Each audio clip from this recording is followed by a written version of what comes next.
Hello everybody, my name is Cody Ray, bringing us yet another video, and in today's video, well, as it is Saturday, well, not as of recording, that is actually still Friday for me, a little bit after when I recorded and uploaded the Pokemon video, but this should go out on Saturday around noon, my time, which is Mountain, so plan accordingly afterwards. I mean, a lot of the times I'll try to upload when it's like this and Stardew. Usually they would go up noon Mountain Standard Time, so if you want to try to watch it when it goes up immediately, Mountain Time, try to convert it to whatever your time zone is. So, yeah. But, as it is Saturday, this is going to be a D&D video, as that's kind of what I'm trying to do for Saturday, and maybe Saturday, Sunday content is going to be D&D related, just because I have Tuesday, Thursday with Stardew, so I thought, hey, Monday, Wednesday, and Friday, they can be just a pure one video a day type of thing, which will be Pokemon, which hopefully will come out every single day, and then Tuesday, Thursday will be Stardew. Why not have Saturday, Sunday be D&D, so it kind of has like a nice little, you know, Sunday 2, Monday 1, Tuesday 2, Wednesday 1, 2, 1, 2, 1, 2, 2. Which, of course, there is a repeat of 2 videos on Saturday, Sunday, but looking at a calendar, it has a nice pattern to it. So, today, as I did last week, or maybe the week before, I think it was last week, on Saturday also, maybe Friday, um, I had done a tier list for the overall classes, and then I said, hey, I'm going to be looking a bit more in depth at the actual subclasses to give my opinion there. That's what I'm doing today, and I'm going to try to do alphabetically. So right off the bat, we're going to be doing good old Artificer. Now, as I said in the other video, I don't have quite as much knowledge with Artificer as I do with other classes, so this one will actually give me a bit of extra, subjectiveness rather than objective saying, or objectiveness. No, that's also another word. It just says non-biased, because I know like the fighter I can tell you a lot about, and maybe some I'll value a bit more solely for the fact that I've played them more.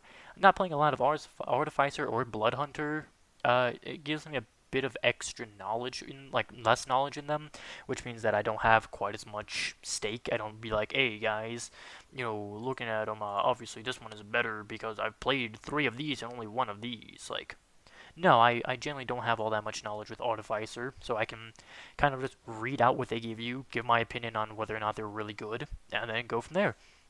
And how I'm doing my rankings, it'll all be on this tier list, which, note that if I put, Alchemist, it actually doesn't have all the Alchemist subclass, so I will just say the last subclass. It might not have all of them because I don't know when this was created, so it might not actually have the newest book that came out, which granted a few extra things. Tasha's, it gave a couple of extra classes here or there.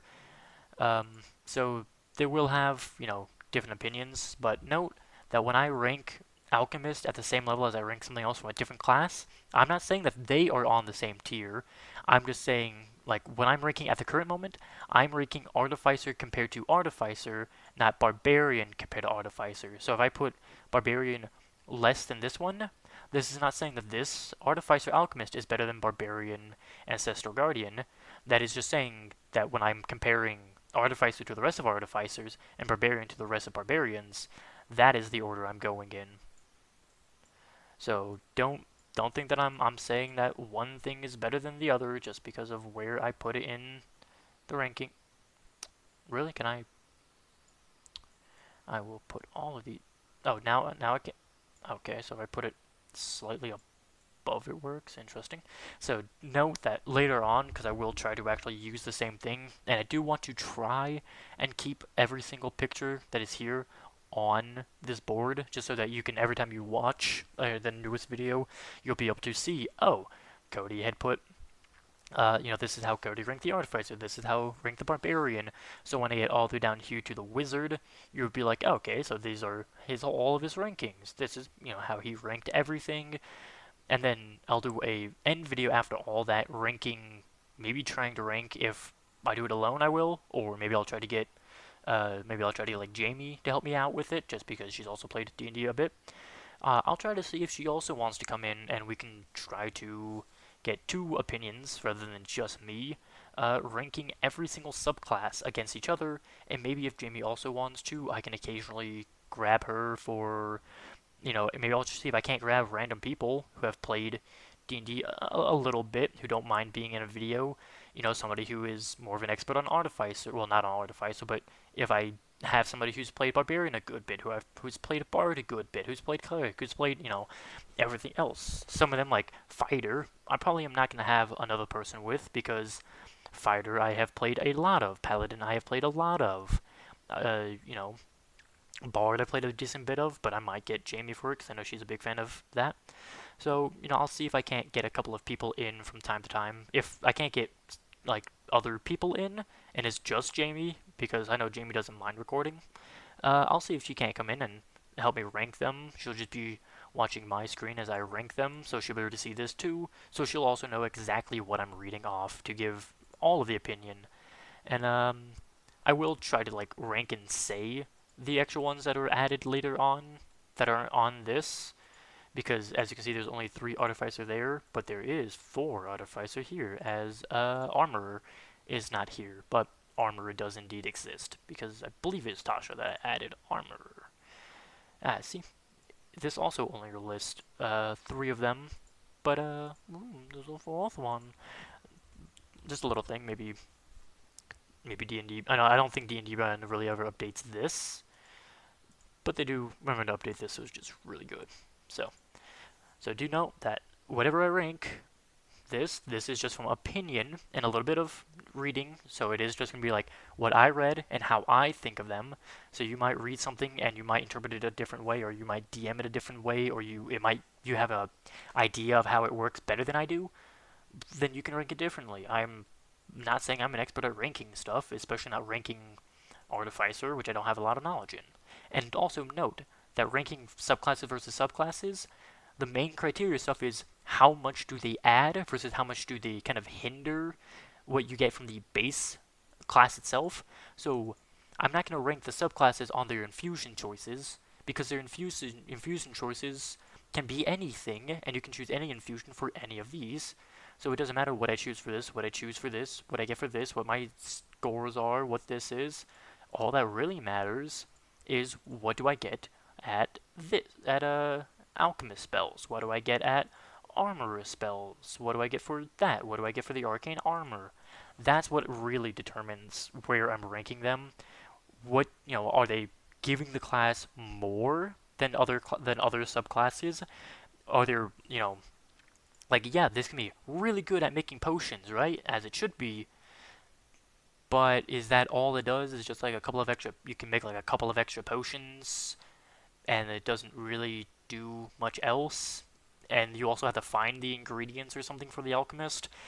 How well will they work in multiple scenarios, multiple campaigns? Are they pure, just reading Battlesmith, haven't seen anything about it. Is it a purely weapon-based, combat-based class? Which, don't get me wrong, combat is something really good to be good at, right? But combat isn't the only thing in D&D. So if you're really good at battle, but this doesn't give anything and possibly even hinders you when it comes to, non-combat oriented stuff, your downtime, your interactions with NPCs, this doesn't help you there or even hinders you, then it's going to lose a couple of points because it's not benefiting in other areas, which means that it would put it a little bit lower. Basically, the top area, like these top areas, are just kind of saying that it's giving a lot towards the class itself. These 2 are saying, like this one is just saying, yeah, you can pick it. It can be good. It can be bad. This is saying it has like a higher chance of being better than others. This one is saying that it's great. Exactly what it says. Like, it can be good in basically any campaign. This is saying that it is, if you're going to play Artificer, you probably would pick this one over any others because of how good it is and how much it actually provides. Then you get down to not nice. It takes a little bit away in some aspects and gives a little bit in other aspects. So you can choose it. It can be good, but it also might not be the best choice because something else might do it a bit better. I'm not going to say, never pick this one, because maybe in the right campaign it'll be good. But in this campaign, in this setting, what is actually giving just as a flat standpoint, Not, if you're going like something, here, cleric will especially have those type of things. Like, if you're not really doing, if you're not going into an area with a lot of undead stuff, the paladin and cleric, you probably don't want to be choosing something that gives you a whole lot of like sense undead, sense fiend, sense demon, stuff like that. Because, well, if you're not playing in a oriented one like that, but if you are playing in an oriented one towards undead and stuff like that, that radiant damage is really good against them, then yeah, certain areas of cleric will be a lot better there, and certain areas of paladin will be a lot better compared to other areas, you know. But it all kind of depends on your campaign. So that is also something to take a little bit in consideration for. But that is kind of the basis of the ranking. I will probably change these names just so that it's a little bit easier to know. Because like just seeing legendary class, like, is it really legendary? Let's talk about that. But yeah, but I guess let's jump into the Artificer. Now that I've gone all my grievances and I've kind of explained how I'm doing stuff and everything is set up. So, for those of you who don't know, the Artificer is a D8 class. They are a half spellcaster. They'll get up to level 5, and they're an intelligence-based spell, like an intelligence-based class, which means that for your spells, you'll be using intelligence, and you'll want stuff to deal with intelligence, usually. And as an alchemist, your spells will be Healing Word and Ray of Sickness at 3rd level. Getting a healing spell, always helpful. Ray of Sickness can be pretty good, honestly. Flaming Sphere and Melf's Acid Arrow, or just Acid Arrow, it's alright. I mean, it's definitely a bit of a damage dealing, some concentration to really help you out there. Something to give like another unique damage. Gaseous Form and Mass Healing Word to continue with the healing ability and kind of the like the neutralizing get out of some sticky situation. Blight and Death Ward, once again kind of having like some protective ability in Death Ward, and Blight being something that can cause a good bit of damage over time. Cloud Kill and Raise Dead, really, keeping everything to the theme of like healing, quote unquote healing, it's to res. Cloud Kill, Blight, Acid, Gas, this. Flaming Sphere really is the only odd one out here, as you have like a lot of healing related things, protection related that can help you out with death, ward death, kind of related with constitution, and can be seen as like a poison, quote unquote. And acid damage, I believe acid damage, gaseous form, so it's kind of like that whole area. Cloud Kill, and then there's just Flaming Sphere. But overall, pretty good spells. I mean, as a full spellcaster, getting these a lot earlier is a lot better. But hey, you can't be, for what you are given for free, they don't count against the number of Artificer spells you prepare. So these you just have all the time. They're pretty good. You always have certain spells prepared after you reach the particular level, so you will always have Healing Word and Ray of Sickness prepared at 3rd. You will always have these once you're 13th, once you're 17th, 9th, 5th. All in all, they're pretty good. Healing is always nice if you don't have like if you have like a couple of non-main healers, and you just kind of sprinkle in healing from time to time. This is pretty good. And then next you have Experimental Elixir. Whenever you finish a long rest, you can magically produce an experimental elixir in an empty flask you touch. Roll on the Experimental Elixir table for the elixir's effect, which is triggered when someone drinks the elixir. As an action, a creature can drink the elixir or administer it to an incapacitated creature. You can create extra ones for first or level, second or higher level spell slots. Creating an experimental, you have Alchemist supplies on your person, and any elixir you create with this feature lasts until it is drunk or until the end of your next long rest. When you reach certain levels in this class, you can make more at the end of long rest, 2 at 6th and 3 at 15th. So you probably will be getting to 15th, because this is also looking not just purely at getting to the final level and getting to, like your highest areas, because not a lot of campaigns get all the way to the final level, especially if you're like a campaign that starts at like 1, 2, maybe 3. You probably won't be seeing these end goals like the capstone ability of the class and for your subclass. So those won't quite be paying attention to, but they will still be considered. right off the bat, and now this is also, you always are rolling for this, but you do know what you created, because you know you roll and then you go, okay, I rolled a 2. That means I know I got swiftness. It isn't like a purely random thing that the DM gets to decide. It is random, however, which does take a little bit away, because like yes, it's experimental elixir, but getting to choose what you make would be a bit better. But still, it gives a little bit of a flavor to the class of getting to make whatever you want. Just no extra things required. You just need an empty flask. You touch it and you have it. You don't need any extra components with it. So you can get a healing, which is a 2d4 plus your intelligence. You can have swiftness, which will increase your walking speed by 10 feet. Resilience, which will gain 1 bonus AC. Boldness, which the drinker can roll a d4 and add the number rolled to every attack roll and saving throw they make for the next minute. Flight, they gain a fly speed of 10 feet for 10 minutes. And transformation, the drinker's body is transformed as if by the altar's self spell. The drinker determines the transformation caused by the spell, the effects of which last for 10 minutes. Now, healing is good at just about any time, because if you're gonna, this is great if you have a combat type of thing going on. You know, you real quick can have basically a free healing potion on you at all times. Really good. Getting to increase your movement speed even by just a little bit of 10. Really good, because that's 10 extra feet you can move, which sometimes in a battle is all you need.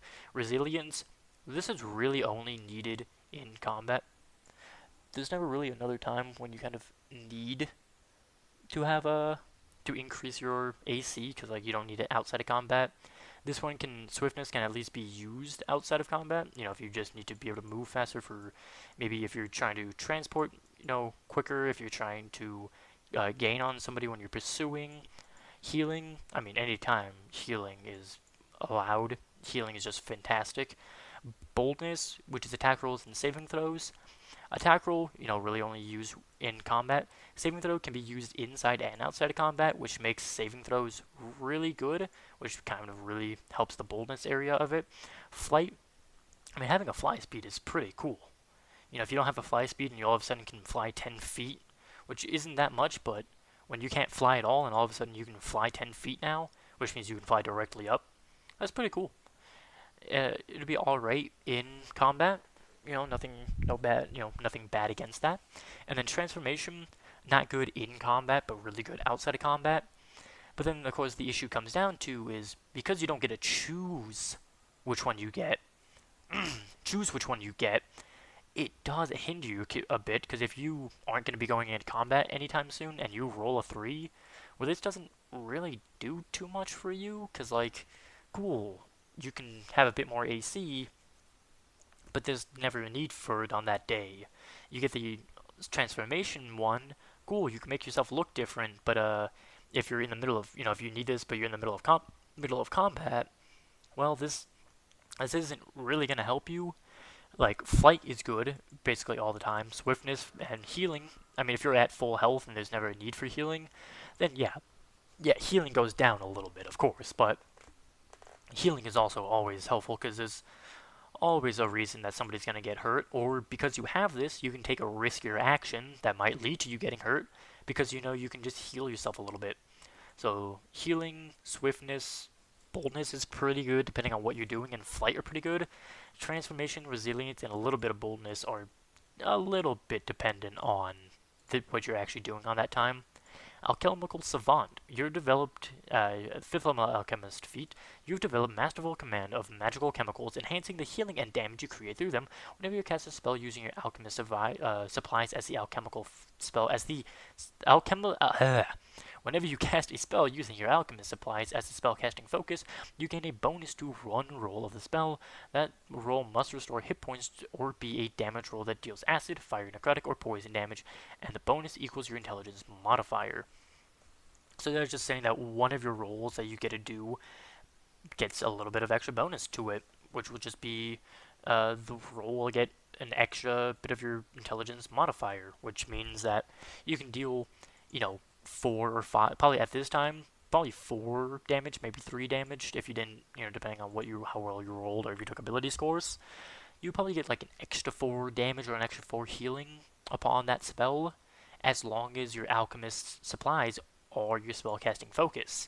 So if you don't, like if you're using a wand for something or a staff of something, well, that's not using your alchemist supplies because you're using a separate item, which means you don't get this bonus. Now you do get a bit of acid and you do get a bit of healing from the alchemist spells. So as long as you're using this, you'll basically always have spells on hand that'll use this to gain the boost. But it's also just 4 extra or 5 extra. Now that's good, especially early on. Extra 4 healing, just guaranteed, which means 4 healing when your max HP is only in like the 50, 60, 70 range maybe. That's pretty good. Like just any extra amount at low levels is great. Later on, this is 5, maybe even 6 if you're magically increased it. Well, that's just like 5 or 6. That's just like that's not some spectacular thing. That's not a lot of extra damage. That's not a lot of extra healing. When now you're like level 13, level 14 range, and you have 100 plus HP. Like, yes, all bit of damage and all bit of healing really does help, but just not enough, to be honest. Tool expertise is just something that you get at is something that you get from being an alchemist. Flash of genius, also something you get at being for just being an artificer. Nothing to do with your subclass. Restorative reagents. Oh, jeez. Restorative reagents. 9th level alchemist feat. You can incorporate restorative reagents into some of your works. Whenever a creature drinks an experimental elixir you created, the creature gains temporary hit points equal to 2d6 plus your intelligence modifier, minimum of 1 temporary hit point. Which, this by itself is super strong, because if you or an ally drinks this, especially if like in the middle of combat or even outside of combat, which will give you temporary hit points that you can then, be kind of stupid with. And also the fact that now you can create 2 separate ones, as that's something that you got at level 6, and then later on you can have 3, meaning that you can actually give 3 allies temporary hit points later on, or right now, 2 allies to gain 2 temporary hit points plus your intelligence modifier, which let's say it's 5 at this time. You roll 2d6, an average of 6 total, so they gain 11 temporary hit points. That's really good, because that just means that that's 11 shield that they have, essentially. Just 11 hit points that can be burned with no worry to them. Powerful, extremely powerful, and you can cast lesser restoration without expending a spell slot and without preparing the spell, provided you use alchemist supplies at the as the spellcasting focus. You can do so a number of times equal to your intelligence modifier, minimum of once, and you regain all expended uses when you finish a long rest. Once again, you just straight up get to use lesser restoration a number of like 5 times because of your intelligence modifier. Lesser restoration, surprisingly underrated. A lot of people don't know all the utility that lesser restoration can really provide before, unless they have been in a situation where lesser restoration was the thing that actually kind of saved them or prevented them from taking, like a bad thing from, disease. I believe blindness and deafness can be restored depending on what it is. Like, pretty strong. So just being able to have it, and it doesn't expend a spell slot or even having to have it prepared, super powerful. So honestly, that's one of the better ones, and you'll usually see getting to level 9 in this. This has nothing to do. This has nothing to do. And then we get to nothing to do. Level 15. You have been exposed to so many chemicals that they pose a little risk to you, and you can use them quickly and to quickly end certain ailments. You gain resistance to acid and poison damage, and you're immune to the poison condition. Powerful. Resistance to any damage, especially something common like poison and somewhat common as acid. Very powerful, and is straight up immune to the poison condition. Super strong. So powerful. You can cast Greater Respiration and heal without expending a spell slot, without preparing the spell, and without material components, provided you use the alchemist supplies as a spellcasting focus. Once you cast either spell with this feature, you can't cast a spell until you finish a long rest. You can cast Heal, or Greater Restoration, and Greater Restoration. Like, it isn't, you choose one and then you can't choose the other, or you get one use of either one a day. You can use both once a day. Heal, such a powerful healing spell. Really continue with like the healing oriented stuff and the whole poison related things. Generally one of the better capstones you can have. And then once again, not needed for the actual class, but level 15, this is roughly where a lot of areas like kind of get to and then end is level 15. Usually you don't get to level 20 unless you're doing like a one shot and then you push your guys to level 20. Level 15 is really strong to get to and get all the different miscellaneous things. Resistances, powerful, especially poison, immunity to the poison condition, getting a few more spells that are just free to use. Definitely among the highest things. Personally, I would say that it is great. Kind of like the early game, what it gives you, very strong. The mid game, you'll probably lack just a little bit, but that is the majority of like a lot of classes. You kind of start lacking in the like earlier or in the mid game, getting Gaseous Form and Mass Healing Word at 9th level, and then Blight and Death Ward at 13th. Not really seeing 17th level, so like missing out on Cloud Kill and Raise Dead. It isn't too big of a deal. It's kind of nice to get them though when you get to that level, if you get to that level. But what you get from the lower levels that you see a bit more often, you get some pretty good stuff. All in all, I definitely would say that this is, at the current moment, it is the only one that I've ranked so far. It is certainly in the upper echelon of the subclasses. Now we'll hop into the armor, not the armor, just because there is not the armor. Yeah, the armor is not on there, so we'll hop over to the artillerist actually. So your spells for the artillerist will be Shield and Thunderwave at 3rd level. Getting Shield just automatically prepared, super strong. Thunderwave, pretty strong. Scorching Ray and Shatter at 5th level, good. Getting Fireball, you get Fireball. Need I say more? I mean, 9th level is a bit later than other classes, but you get Fireball. And then you get Ice Storm and Wall of Fire. Pretty strong. Definitely, get a lot earlier, so 13th level, not the best thing. And then Cone of Cold and Wall of Force. Wall of Force, pretty strong. Cone of Cold, depending on what you're fighting against. Usually cold isn't always resisted and can sometimes be actually super effective against stuff.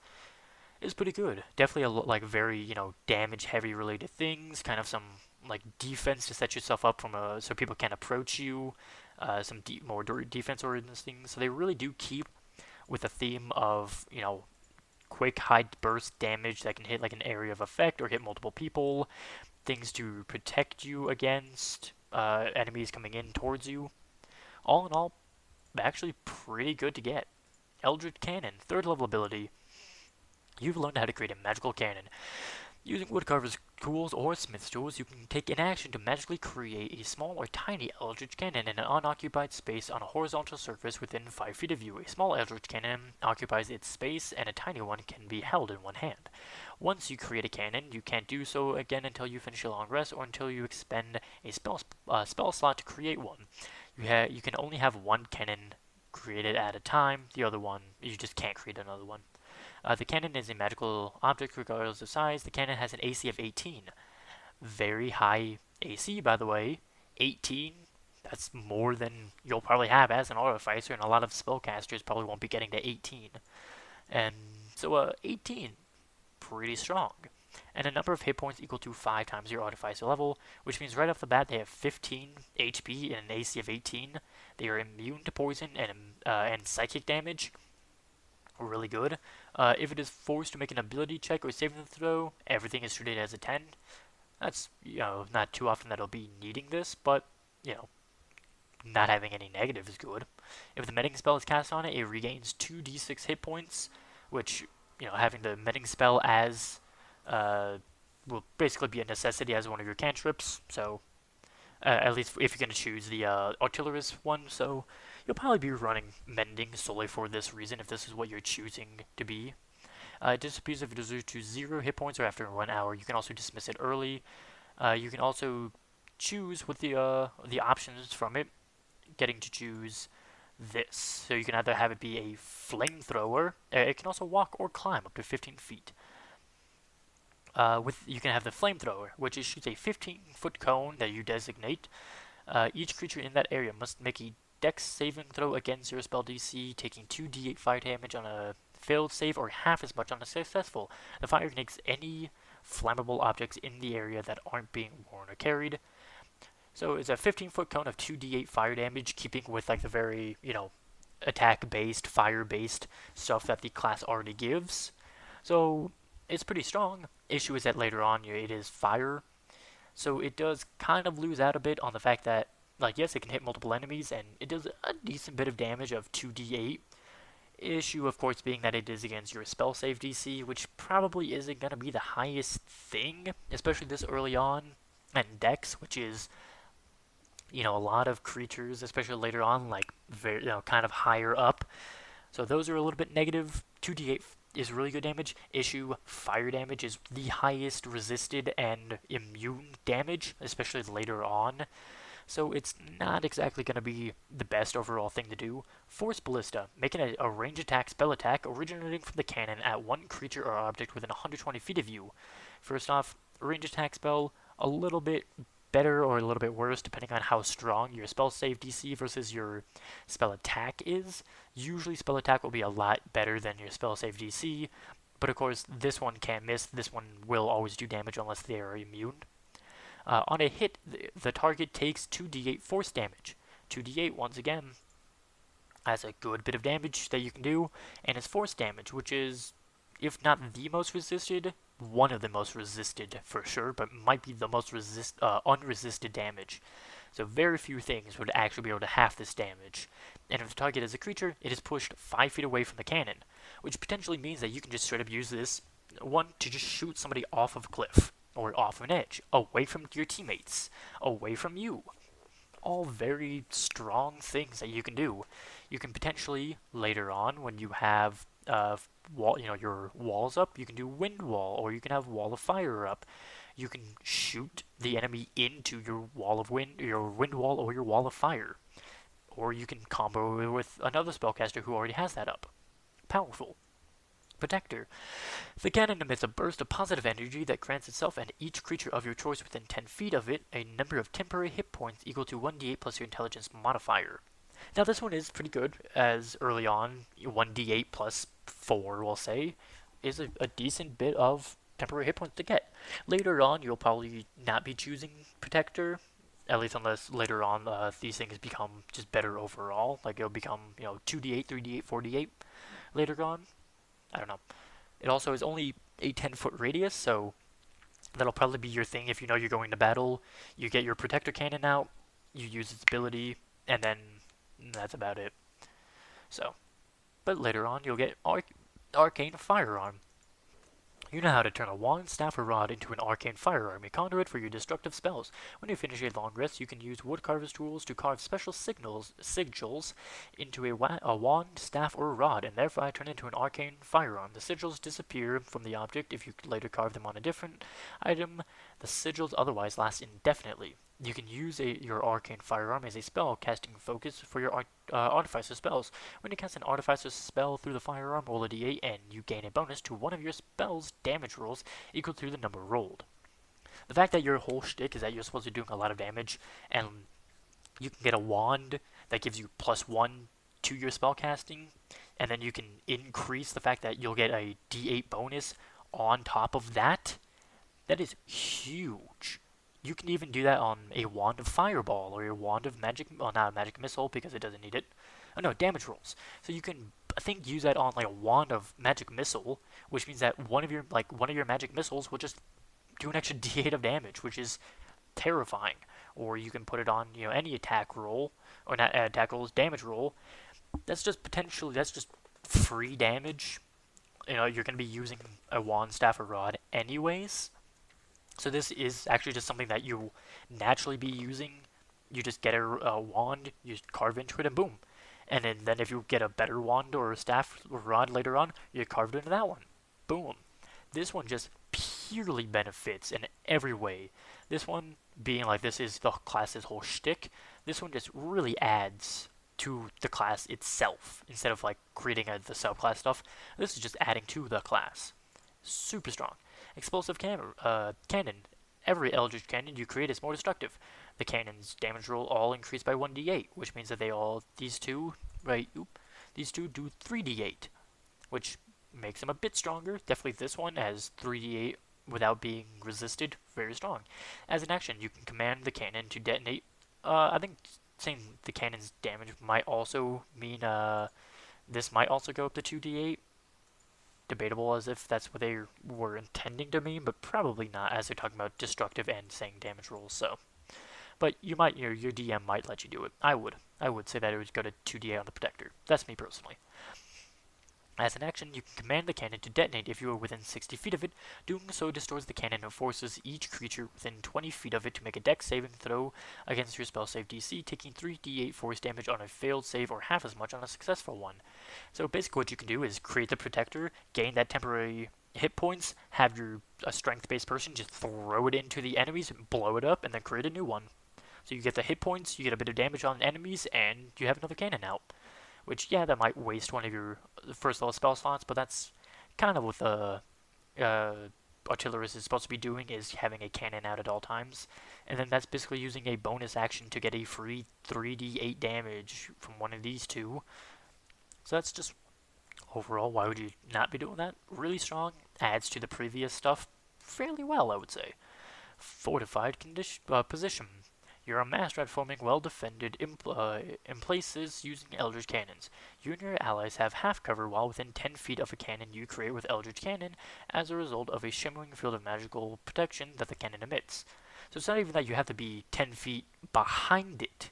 You can be 10 feet in front of it. You just have to be within the 10-foot radius, and you're getting half cover, which will make ranged attacks against you harder because you get a bit of, I believe it's 2 extra AC.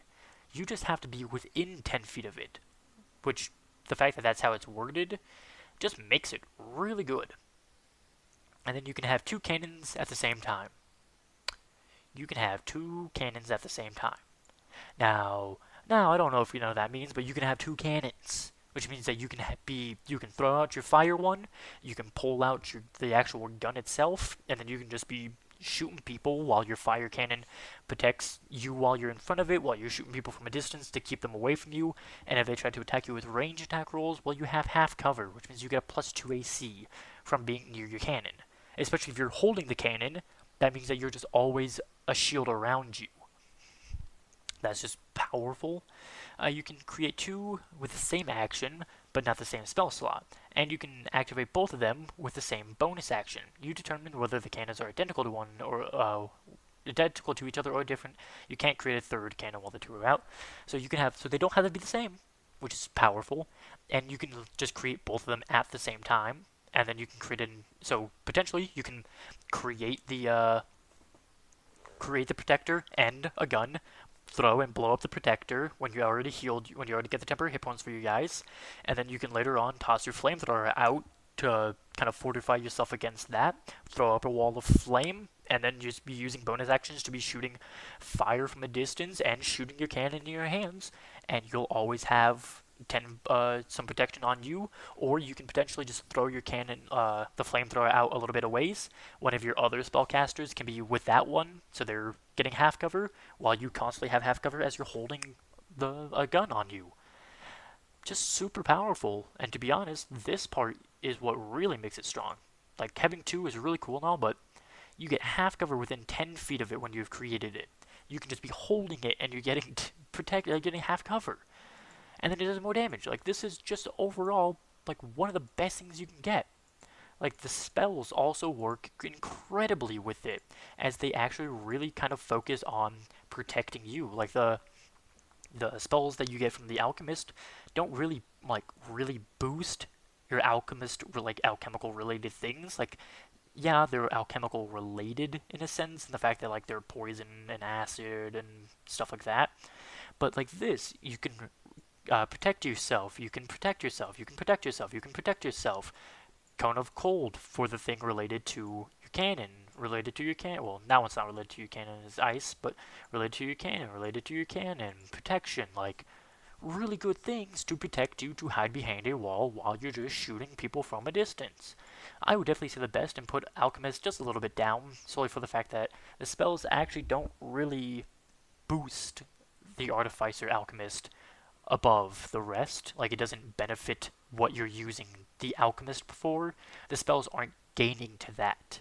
But it's really cool to have the healing. That is what's keeping it up here. If they weren't healing, there was something else. It would probably go down to true neutral. But being that they're healing, and healing is always something good to have, yeah, they're pretty good. But Artillerist is probably the best Artificer class, in my opinion. Of course, that is a little bit biased, as I have played an Artillerist. Next up, you have the Battlesmith. The Battlesmith spells will be giving you Heroism and Shield at 3rd level, so right off the bat you'll get Heroism and Shield. Once again, getting Shield, super powerful. Heroism, which gives you immunity to fear and some temporary hit points if I'm not mistaken. Pretty strong. Branding Smite and Warding Bond. Aura of Vitality, Conjure Barrage. Aura of Purity, Fire Shield, Banishing Smite, Mask Cure Wounds. So this is kind of giving you a bit more of an offense-oriented type of thing. You're going to be kind of running in there, kind of putting your body on the line in a sense, as you'll probably have, shield to protect yourself. Branding Smite means you have to hit somebody. Banishing Smite, you have to hit somebody. This is so if they hit you, an aura around you, kind of gives you an almost feel of a Paladin. Next, you'll get Battle Ready. Your combat training and your experiments with magic have paid off in 2 ways. You gain proficiency with martial weapons, and when you attack with a magic weapon, you can use your intelligence modifier instead of your strength or dex for the attack and damage rolls, which means that you now have martial weapons that you get to use. So this is what's going to really help you actually connect with Branding Smite, Banishing Smite, and kind of get in the fray. And you can also use your intelligence modifier, similar to the Warlock subclass of Pact of the Blade, where it lets you use your charisma on attacks. So you can actually you don't have to worry about being strength or dex based. You can continue with 16 or 15 dex. So you're getting a +2 or +3, +5 from this, or +4 and then +5 later on. So you're still getting a +5 to hit and +5 damage because you're using intelligence. Really strong, to be honest. And Steel Defender, your tinkering has borne you a faithful companion, a Steel Defender. Which basically, this is just saying that you get a medium construct. You build a robot that you can heal using mending. You can rebuild it to revive it. You can use your Smith's tools as an action to revive it. If it's died within the last hour, you can just return to life after a minute with all its hit points restored. If you expend a spell slot of 1st level or higher, and at the end of the long rest, you can create a new Steel Defender. So you'll really never be without one, other than like if you have multiple combats a day. And then it has a AC of 15, pretty decent. Hit points is 2 plus your intelligence mod plus 5 times your Artificer level. The defender has a number of hit dice, DAs equal to your Artificer level, and speed of 40, which means that this guy is actually faster than most people. As 40 is a lot faster, I think faster than every race. And then also the fact that you get 2, you have 4 at this moment, so you have 6, you're level 3, so that now has 21 HP. That might be more than some people have, depending on their constitution. So pretty strong, and really strong later on. Like if you're level 15 at the time, you'll have 2. That'll be 7 plus 75 for 82 HP at level 15. That's pretty good. Of course, still level 15 AC, but of course that's at level 3. There may be things later on. You have some pretty decent stats other than intelligence, but of course intelligence and charisma on a non-living creature. That doesn't really do much. Saving throws is Dex +1 and Constitution +2. That's good. Skills is Athletics, Perception ×2. Okay. Damage immunities can't be poison. That's pretty good. Cannot be charmed, exhausted, or poisoned. Once again, pretty good. It has dark vision, so if you're playing a human, you can have your Steel Defender be the thing that sees for you. And passive perception of 10 plus PB ×2. I don't quite know what that's referring to, unfortunately. Sorry. Languages is understands the languages you speak. So if you have a lot of languages, your Steel Defender also has a lot of languages. Challenge equals your bonus. Proficiency bonus. Yeah. It also has Vigilant. The defender can't be surprised, which is just really strong, and also because it doesn't need sleep, technically, You can actually have this be your watchdog, essentially, as it has dark vision. So while you're all asleep, your Steel Defender watches, the night where you're protected. Pretty strong. Force empowered random melee weapon attack. Your spell attack modifier to hit, reach 5 feet, one target you see, 1d8 plus proficiency bonus force damage. The magical mechanisms inside the defender restores 2d8 plus proficiency bonus hit points to itself or to one construct or object within 5 feet of it. So pretty good, I gotta say. It can heal itself 3 times a day. And as a reaction, the defender imposes disadvantage on the attack roll of one creature it can see that is within 5 feet of it, provided the attack roll is against a creature other than defender. So it actually can just be a hindrance to the enemies, and it doesn't just defend you, it defends your allies too. So pretty strong, I would say, as it just actively is created. You don't have to exhaust a lot of resources for it. And then you get when you take the attack action, rather than once, you get to make 2 attack actions. As I've said, when you attack twice rather than once, when you take the attack action, you gotta take the attack action in order for this to actually proc. But still, the fact that you are now a martial class, essentially, getting an extra attack, pretty strong, as I've said a lot now. Level 9, you get Arcane Jolt. You'll learn new ways to channel arcane energy to harm or heal. The fact that it says harm or heal is always nice to see. When either you hit a target with a magical weapon or your Steel Defender hits a target, you can channel magical energy through the strike to create one of the following effects. The target takes extra 2d6 force damage. So you just get raw damage. Just raw 2d6 force damage, which, as I've said, force damage is not heavily resisted. Not a lot of things can resist that, so just 2d6 of extra damage. At 9th level, that's actually pretty good. Choose one creature or object you see within 60 feet of the target. Healing energy flows into the chosen recipient, restoring 2d6 hit points. So you don't even have to be able to touch it. You can hit something, and then heal something. So you can punch something, and then heal yourself for punching it. I mean, do I have to say more? Do I have to say that's pretty good? That's pretty powerful. You can use this energy a number of times equal to your intelligence modifier, which basically at the time is 5, I would say, but you can't do so more than once on a turn. You regain all expended when you finish a long rest. So you get 5 times that you can apply an extra 2d6 force damage or heal an extra 2d6. That's pretty strong, guys. Pretty strong, as I've said. Definitely, so far, this definitely is seeming like Artificer is probably going down just a tad bit. No, I'll probably keep it in nice and just put Artificer ahead of it.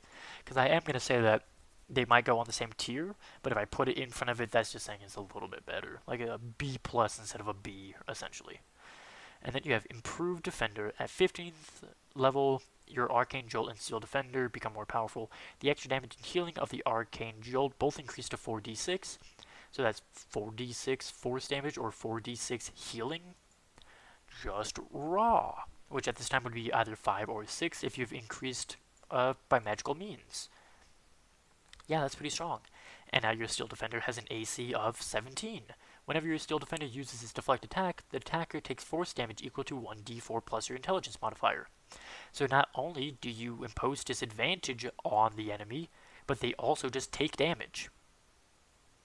Guys, I don't know if you know this, but that's pretty strong. I know, I'm going to be saying that a lot for a lot of classes and a lot of different things, but guys, that's pretty strong.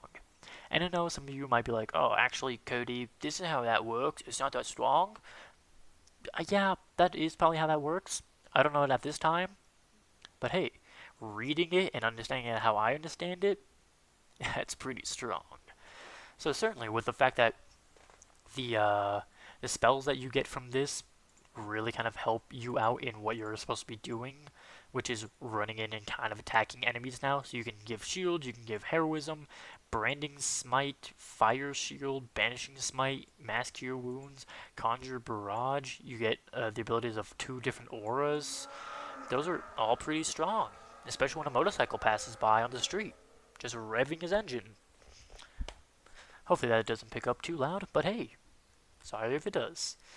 But I gotta say, it definitely goes a little bit above. I wouldn't say that it's great as it doesn't exactly build upon too much of what the Artificer is, which is supposed to be a kind of a intelligence-based spellcasting unit.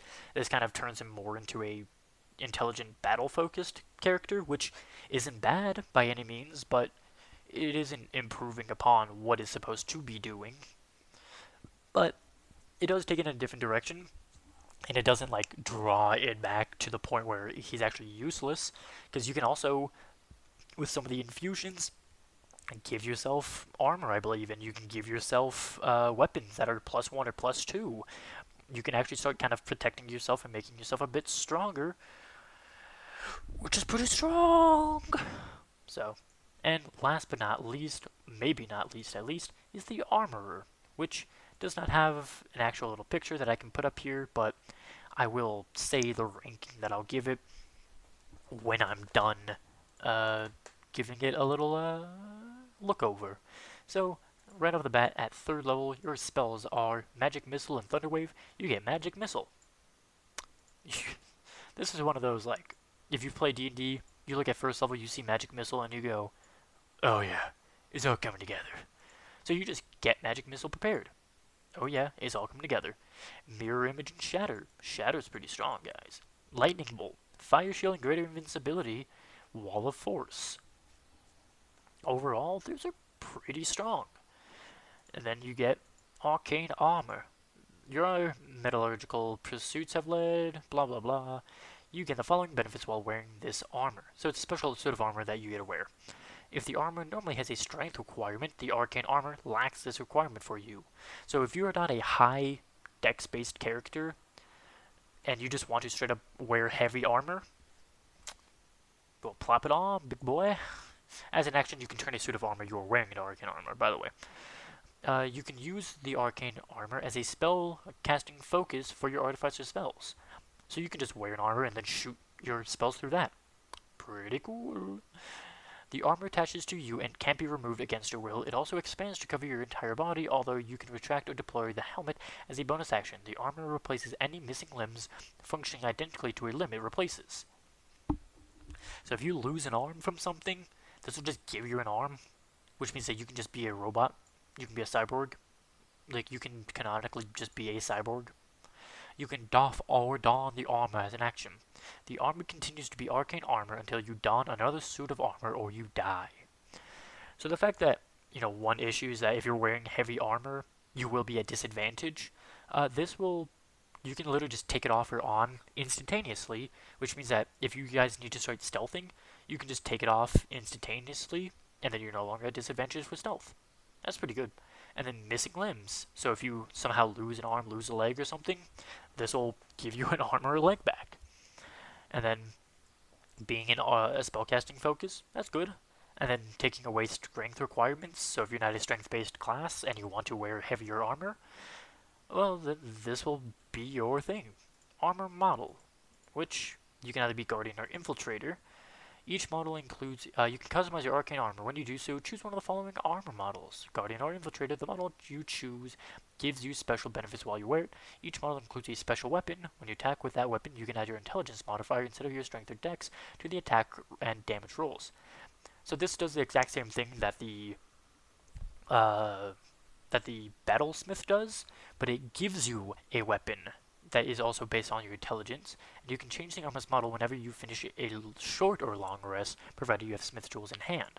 So, if you're using Guardian, you get Thunder Gauntlets. Each of your armor's gauntlets counts as simple melee weapons while you aren't holding anything in it, and it deals 1d8 thunder damage on hit. 1d8 as damage, pretty good. Thunder damage, not heavily resisted, so pretty good. A creature hit by the gauntlet has disadvantage on attack rolls against targets other than you until the start of their next turn, as the armor magically emits a distracting pulse when the creature attacks someone else. Imposing disadvantage on people, like you can run up, hit something, and now they have to focus on you, or else it's going to be harder for them to hit other people. God, that's pretty good. And Defensive Field. As a bonus action, you can gain temporary hit points equal to your level in this class, replacing any temporary hit points you already have, which that's what temporary hit points do anyways. You cannot stack temporary hit points, you can only have them from one method. So if you're getting temporary hit points from this, if you have You cannot get it from Hero's Feast. You cannot get it from Inspiring Leader. You can only have one set of temporary hit points at once. You lose these temporary hit points if you doff the armor, take off the armor is what that means. You can use this bonus action a number of times equal to your proficiency bonus, and you regain all expended uses at a long rest. So you basically can run up, punch something, and then give yourself some temporary hit points, so if they choose to hit back because they don't want disadvantage, you'll have a little bit of extra, protection to your actual health. And if you choose Infiltrator, you get Lightning Launcher. A gem-like node appears on one of your armored fists or on the chest. Basically, you become Iron Man. It counts as a simple ranged weapon with a normal range of 90 feet and a long range of 300 feet, and it deals 1d6 lightning damage, a little bit less damage, a little bit more resisted damage type also, but it is ranged, and 90 feet is pretty long to be shooting a lightning bolt at somebody. Once on each of your turns, when you hit a creature with it, you can deal an extra d6 lightning damage to the target. So you can just once a turn deal 2d6 damage. That's pretty good. Dealing 2d6 damage, and then another d6 because you do get extra attack at 5th level. Guys, that's pretty strong. Your walk speed increases by 5 feet. Guys, movement speed, as I've said a couple of times, getting to move faster is one of the best things you can get. And dampening field. You have advantage on dex stealth checks. If the armor normally imposes disadvantage on such checks, the advantage and disadvantages cancel each other out as normal. So yeah, if you have advantage, even if you have two things giving you advantage, one disadvantage cancels both of them out. Same going the other way. If you have two disadvantage and one advantage, it cancels out to be truly neutral. So the only way to have advantage is to just have advantage. The only way to be at disadvantage is to just have disadvantage. So this means that you can just be neutral, walking, doing stealth when you have heavy armor, but you can also just take it off. So that's pretty strong. Sure you guys are annoyed at hearing that, but hey, I'm going to keep saying it. It's going to be my catchphrase on D&D. 5th level, you gain the attack twice when using the attack action. That's good, especially for what it's kind of making this class out to be. And then at level 9, you get armor modifications. You learn how to use your Artificer infusions to specifically modify your Arcane Armor. That armor now counts as separate items for the purposes of your infused items feature, armor, the chest piece, boots, helmet, and the armor's special weapon. Each of those items can bear one of your infusions, and the infusions transfer over if you change your armor's model with the armor model feature. In addition, the maximum number of items you can fuse at once increases by 2, but those items must be part of your Arcane Armor. So that's just basically saying that you can now make your armor a +1 or +2 armor, increasing your defense. You can make your weapons +1 or +2, increasing your offense. You can give yourself the Helm of Brilliance, the Boots of Speed, to increase your spell-related things and to increase your movement speed. And these just don't count towards your infusions. They have their own separate infusion count. Guys, that's pretty strong. It's gonna be my first merch, guys. That's pretty strong. So that's phenomenal. And at 15th level, your Arcane Armor gains additional benefits based on its model as shown below.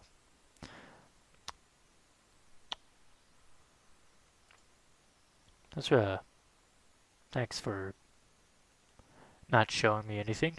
Maybe one of these is supposed to be at 15th level, but because I'm showing myself to be 20th level, it's saying that. But thanks for that. D&D Beyond, might just be because I'm counting myself at 15th level, so it might just be that like these two are for 3rd level, and then you get this later on. I don't know. But hey, overall, this is actually what I believe the kids nowadays are calling pretty strong, I will admit.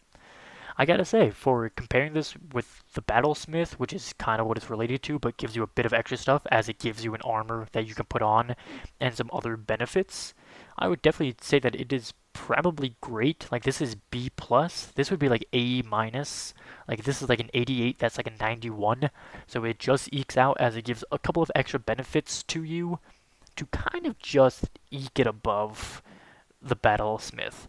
So, all in all, you have Artificer Artillerist as probably the best one, as it really does benefit for every single thing that it gives. It really does give and kind of benefit from each other and from the class itself. The Armorer, It really does. The fact that you give yourself armor, you give yourself special benefits, you kind of help out yourself in the defense area, you help yourself out in the offense area. You can do stuff at range, you can do stuff up close, you can change your armor out to fit the what you need. If you're going to be a brawler, you can switch yourself into the gladiator. If you are, somebody's running away, you can quickly change it to be able to start throwing lightning at people. All of whatever you want to play or whatever you need for that day, pretty strong. Battlesmith, really getting yourself to be put in there for the offensive oriented things. Giving yourself, 2 different smites, giving yourself shield, protections, auras. All pretty strong, I gotta say. And then the Alchemist, it's strong in what it does, but it doesn't do anything really for the class. This is certainly, an area that's like a low B, could even be seen as a high C. It really depends, seeing it in action, seeing it in the right campaign is definitely good, but there's definitely a case to be made for it to be true neutral. I don't really know if there's a case for it to be made that can say that it's great, or even not the worst Artificer subclass. So this is my ranking. You have first place, second place Armorer, third place Battlesmith, fourth place Alchemist. There's definitely a larger gap between Alchemist and Battlesmith, and there's a decent gap between the armor and the artillerist. Artillerist, in my opinion, is just heads above the rest. This is solid, like a 91. This is 100, maybe even 101. It is way up there. A++ range, A- range for the armorer, B+ for the battlesmith, B- even like an 80. Like, it is barely a B at the moment. I could easily drop it down to a true neutral. But this was the rankings for the Artificer. I will be trying to do the Barbarian next, and then slowly continuing in alphabetical order, where... actually, one thing that I also noticed is that there is no Blood Hunter. So I will probably do Blood Hunter at the very end, which would be good, because I also don't know too much about the Blood Hunter. I do know a bit about Artificer, but I don't know really anything about the Blood Hunter. So it's kind of good that it's not on here. I will rank it, of course, though, because I'm going to rank every class, but it'll just be last. But this is this. Next will be Barbarian next week on Saturday. I will see if anybody wants to join me to help me rank Barbarians, because they've played them, or they've played with them enough times, to kind of have an understanding for all of them. But that does it for this time. If you guys did enjoy, then go ahead and hit the like button and commenting down below what you guys enjoyed so we can continue doing it. If you guys didn't like the video, then go ahead and dislike and comment down below what you didn't like so I can improve upon it. If you guys want to know when I upload, the best way to know is by subscribing. But that does it for this video. Until next time, bye guys.